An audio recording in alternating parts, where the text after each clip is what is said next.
CSU Extension Rangeland Curriculum, SARE Grant Number LNC 21-445.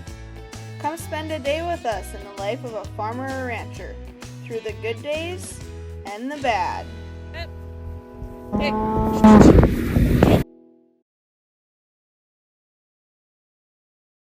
Hi, my name's Hannah Nordby, and today I'm going to be talking with you about rangelands.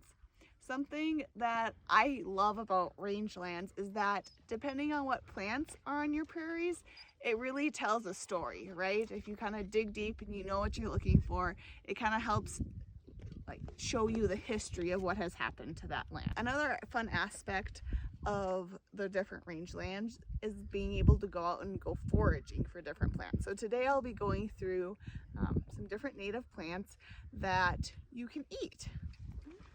So to start off with, we have the wild onion. Okay. The wild onion, as you dig down deep, we'll see if we can get the root. So there should be a bulb. See?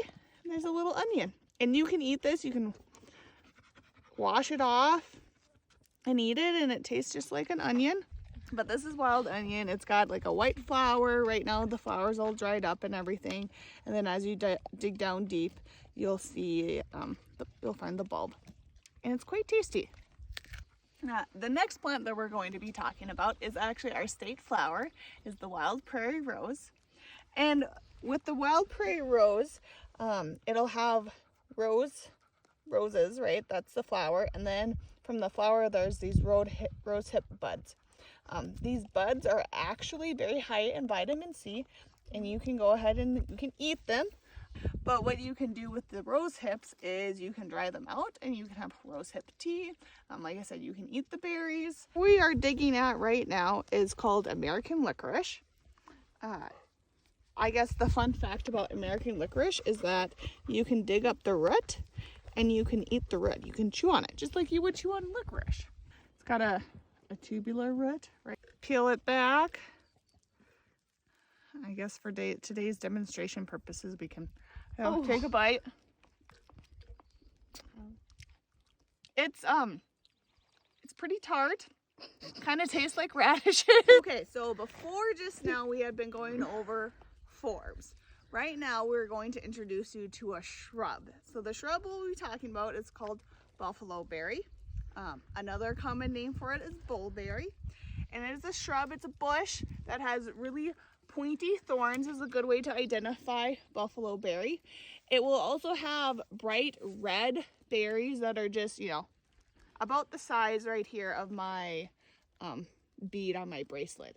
So they're very fine berries. They have they're very tart until you have a killing frost in the fall, and then they become very sweet.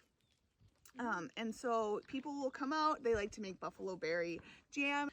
But how you go about collecting them is, because they're all these sharp thorns, right?